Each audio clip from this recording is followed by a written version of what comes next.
Imagine a chemical so insidious that it now courses through the blood of nearly every person on Earth.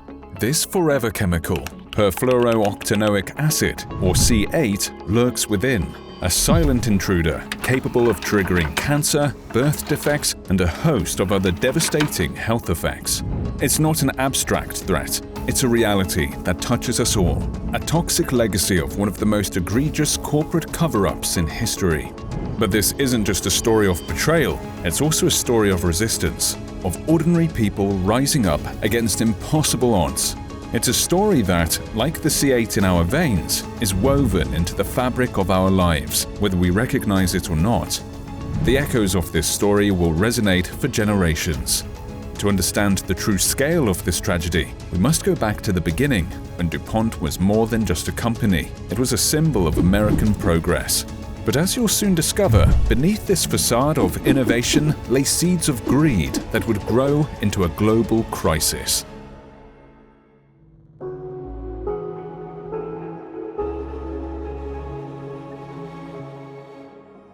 Our story begins over 200 years ago on the banks of Delaware's Brandywine River.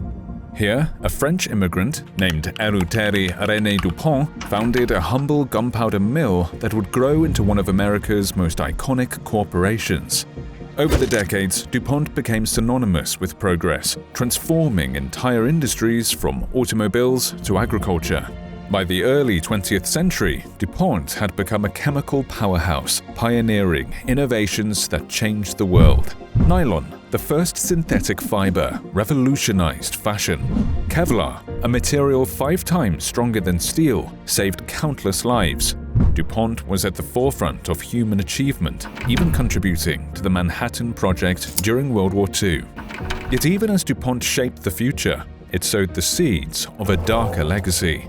By the 1950s, whispers of environmental and health concerns began to surface. But these whispers were silenced by the company, by regulators, by a system that placed profit above precaution. One of the most significant of these concerns was Teflon, a product that promised convenience with its miraculous non-stick properties. But the magic behind Teflon was a chemical called perfluorooctanoic acid, or C8. C8 was critical to Teflon's production, but it was also toxic, persistent, and potent.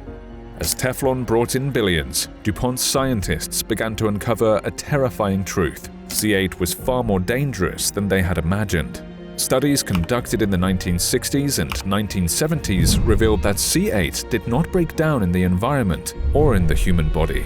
It could linger in our bloodstreams for decades, quietly wreaking havoc, causing cancer, liver damage, and developmental issues in children. DuPont's leadership faced a choice: protect the public or protect their profits. They chose the latter. The evidence was buried, the dangers downplayed, and the profits kept flowing. In their pursuit of wealth, they had set a toxic time bomb, one that would not only explode in their faces, but also seep into the very essence of our world.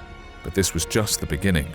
As the years passed, the consequences of this decision would begin to surface, not just in boardrooms and laboratories, but on the quiet hillsides of West Virginia.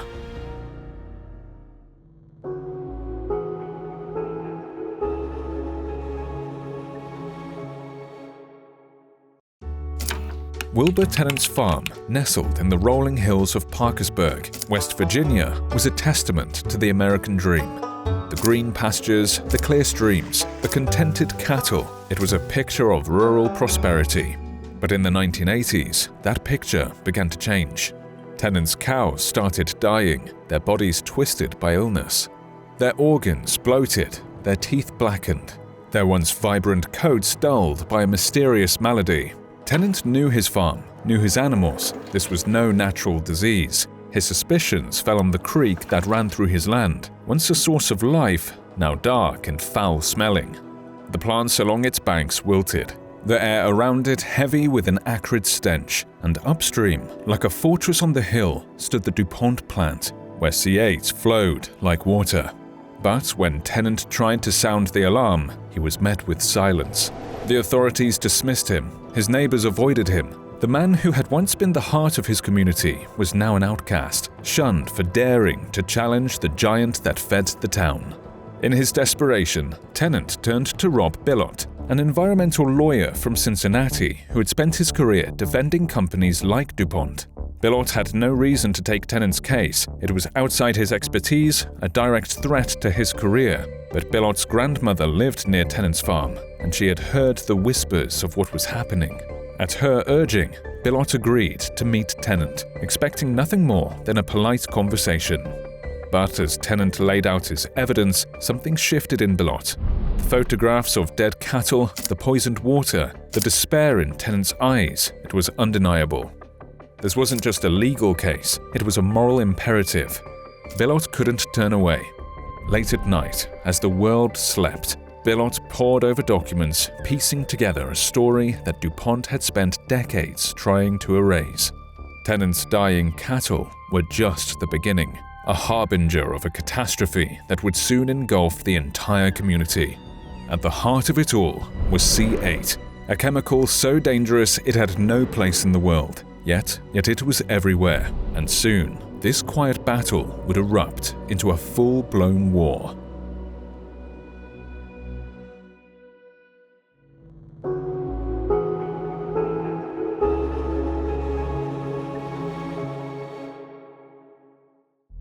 With a mountain of evidence in hand, Rob Bilott did the unthinkable. He sued Dupont, the very company he had once defended. This was no ordinary lawsuit, it was a David and Goliath battle, with a small-town lawyer going up against a corporate giant armed with limitless resources and the finest legal minds money could buy. Before we continue, if this story has you on the edge of your seat, click the bell icon below to turn on notifications. We dive deep into stories like this regularly, and you won't want to miss what's next. The courtroom became a battlefield. Every word, every piece of evidence was a strike in a war of attrition. Dupont's lawyers, dressed in immaculate suits, their faces masks of confidence, were formidable. But Bilott, with his relentless determination and a stack of damning documents, had something they didn't: truth. As the trial unfolded, Bilott exposed a web of lies and deception that spanned decades. Internal Dupont documents revealed that the company had known about the dangers of C8 since the 1960s. Their own scientists had raised alarms, but instead of acting, Dupont's executives had conspired to keep the information hidden. Memos were uncovered discussing how to suppress research, how to mislead the public, how to protect profits at any cost. But the cover-up was about to unravel. Bilott's investigation revealed that C8 had seeped far beyond the confines of Tennant's farm. It had leached into the groundwater, spread through the air, contaminated the soil. Tens of thousands of people across the Ohio River Valley were drinking poisoned water, their bodies slowly accumulating the chemical that Dupont had unleashed. The implications were staggering. Nearly every American, perhaps nearly every human on the planet, carried traces of C8 in their blood. It was a ticking time bomb, a legacy of greed that would haunt generations. Yet despite the overwhelming evidence, Dupont fought back with all its might. But Bilott, he was undeterred, driven by a sense of justice that no amount of money or legal maneuvering could extinguish.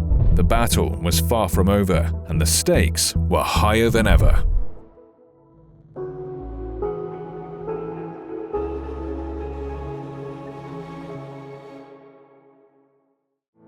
As the truth about Dupont's actions came to light, the public's reaction was swift and furious. Media outlets picked up the story, and what had been a local scandal exploded into a national outrage.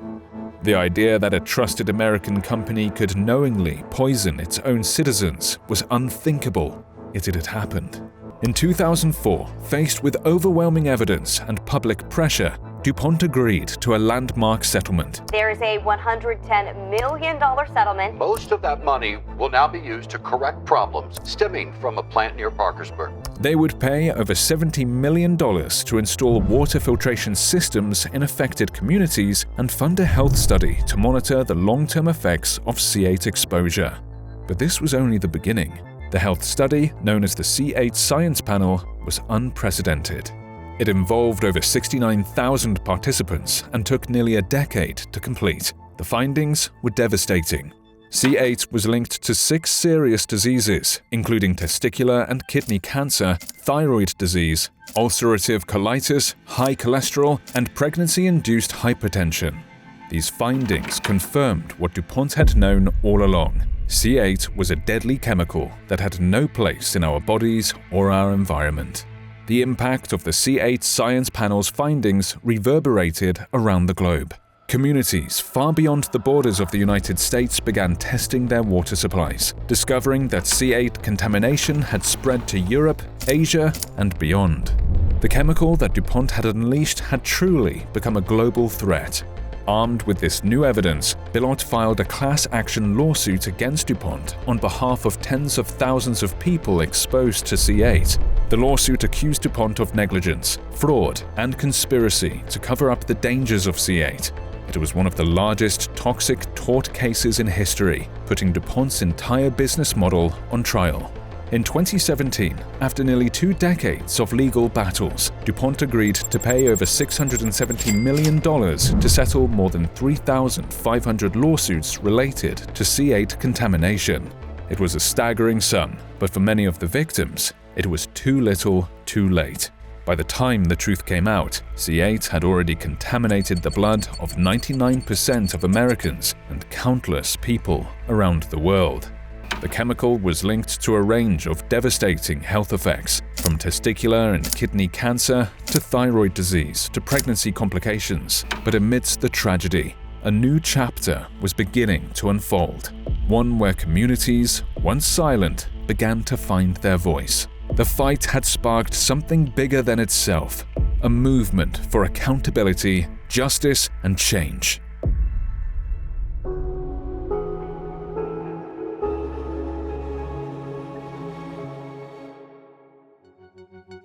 The Dupont scandal is more than just a corporate crime. It's a cautionary tale for our times.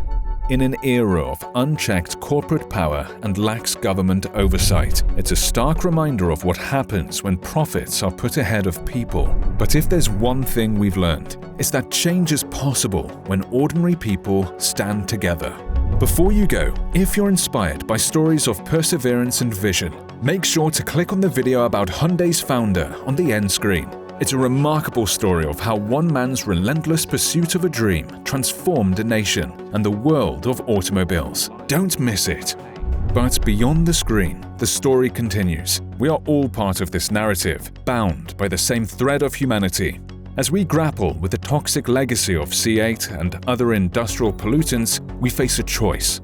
Will we continue to place blind faith in corporations that have shown time and again that they cannot be trusted to police themselves?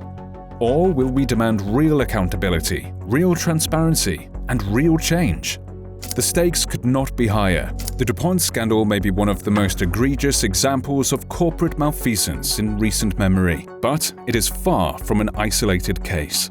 Every day, decisions are made in boardrooms that affect our health, our environment, and our very future.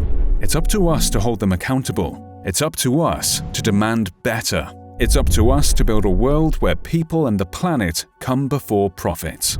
The fight won't be easy, but as the brave men and women of Parkersburg have shown us, it's a fight we cannot afford to lose.